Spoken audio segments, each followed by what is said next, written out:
Is their 7th made 3.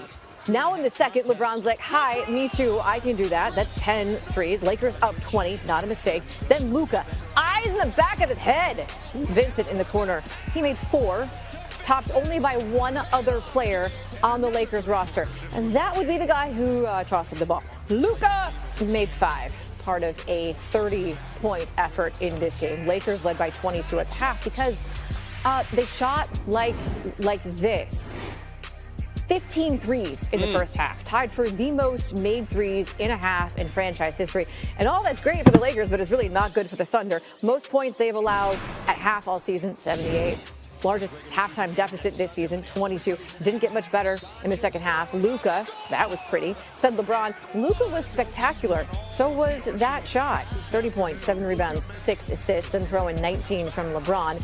In the words of SGA, the Thunder didn't do anything to deserve a win. The Lakers did, though, 126-99. Sometimes great players can get bored with that process. And so when you get like the fully engaged star in a big time game, some special things can happen. And Luka did some special things tonight. We were running a smash, and it was not the first option, but just the way they covered it. Very clear that Gabe was open, and I was like, hit the smash. And he dribbled into the paint and then threw it behind his head. And St. Gino was like, oh, he sees it. You don't need to tell him. 26-99, that final score. Like we mentioned, the Lakers 22 of 40 from the 3. You had Doncic with 30. Luka, a very impressive win for you guys here against the Western Conference leaders. Really set the tone in that first quarter. I think 42-32 was the mark. What got into you guys to really execute to that level? I think the whole team was inspired because Real Madrid won El Clasico basketball today. No, I'm kidding. That was me. Well, that's right, because I brought up before we went on air, I was talking about soccer yesterday, but you, of course, played basketball for Real Madrid. Fair enough. I know where your heart is there. But now with that acknowledged, and we know how good Real Madrid is, what was it in the first quarter, Luka, that got you guys going? Our defense. I think we started aggressive. Jay just said before the game, we got to start aggressive, physical, and that's what we did. All right, Luka, tell me about the pass to Gabe Vincent. You were standing right about here and flipped it over your head. At what point did you decide that's how you were going to get on the ball? I don't know exactly. Sometimes I just decide things that sometimes are good, sometimes not. But I knew that he was standing behind me in the corner. That's a pretty good pass, I think. Pretty good pass. All right. But he made it, so that's a tough shot to make. For sure. Well, look, a lot of your teammates hit threes tonight. Do you think, is there something collective about shooting sometimes when you see your teammates making shots, then that helps everybody else get going too? Yeah, definitely, especially when we get shots like that, like this. I think we had a lot of open shots. We were driving the ball, sharing the ball, so I think that's the best offense we had. Okay, last one for you. You play again in a couple days in this building. You, of course, played the Thunder last year in a tough playoff series. You know what it's like to play 2 games in a row. What's going to be the key, as you know they're going to come out pretty strong? We got to come out with the same mentality, they're number 1 in the West for a reason. They're a very tough matchup, but we got to come out with the same mentality. Austin came in and they put belt to them, you know what I'm saying? Like they should have. They need this win. They're fighting for something. Oklahoma City they already locked in, man. So I think it meant more to the Lakers to come in and play this way than it did for Oklahoma City.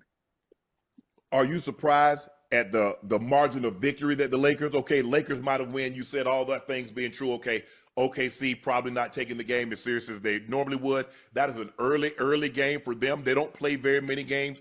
What time is that? That'll be probably 2:30 that time. So they don't play very many games like that. They either play 4:30 or they play the late games being on the West Coast. But are you surprised by how well the Lakers played, considering this might be at some point in time, this might be a matchup in the playoffs? Listen, man, I ain't riding with your Lakers like you are, dog. I know what you're trying to do, man. Listen, dog. If you don't watch the show daily, man, with me, man, I've been looking at the comments, man. Lakers in 5, all that. Hey, I ain't listen, man. Right now, they're gonna have to prove it to me, but we'll see. You said they're young, Kmart. You said they young. OKC, yeah. I would not want to play the Lakers in the first round if I was any team in the West. You know what I'm saying? Just because of the simple fact they have 2 game changers in Bron and Luka. Not taking anything off them guys' plate, but I want to see who they match up with in that first round. That's key to me. You know, if they mess around and them Nuggets slide to 4 or 5 and y'all in 4 or 5, it ain't looking too good, man. So it could be anybody. It could be the Nuggets. It could be Golden State, or it could be the Clippers. Because the Clippers have looked really good as of late. So it could be any one of those, the Nuggets, the Warriors, or the Clippers. So who do you think is the best matchup? Who do you think the Lakers least want to face, and who do you think says, okay, this is a nice matchup for us? I think they would want to face the Clippers. Yeah. I would stay away from Denver by all costs if I was them.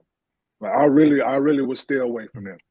It's been proven when it's time on the line, they can't beat them.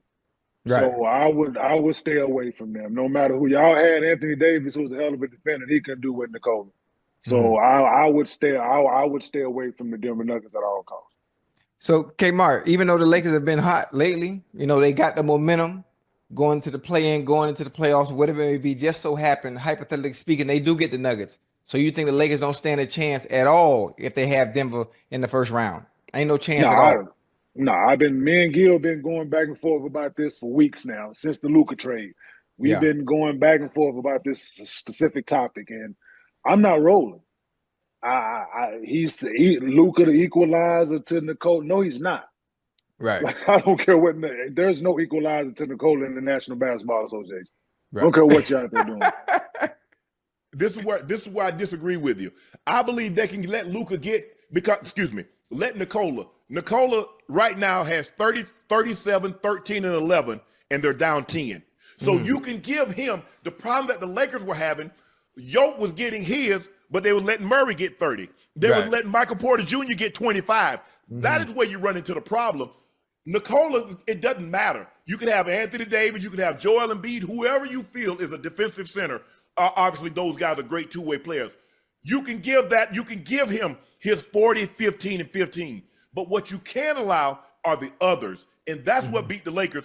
You look at Jamal Murray numbers against the Lakers. He's an all-star. He's an all-NBA player when he plays the Lakers, Kmart.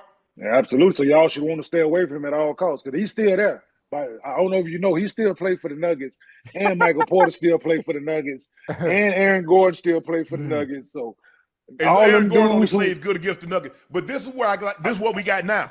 You think about it right now. Over the last 2 weeks, our third best player has been one of the best players in NBA history. Because Luka gonna give you what he gonna give you. You know that. I know that. Austin Reeves should win Most Improved. There ain't very many third options better than Austin Reeves. Now let the lo and behold. So who are your two best players? So which one gonna grab Luka?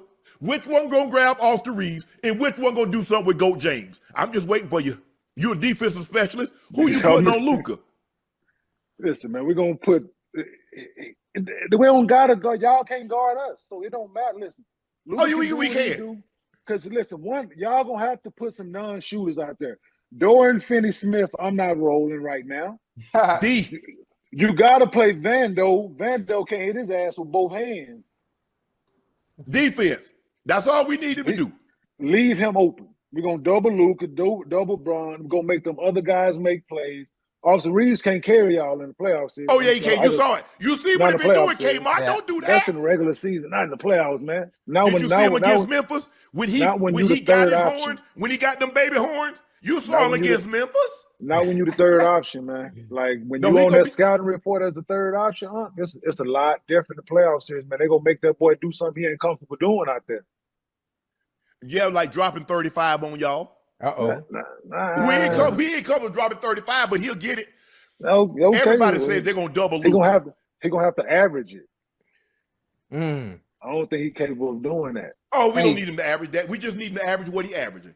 All we need is our guys to average what they average in the regular season. We cool. That ain't gonna be enough.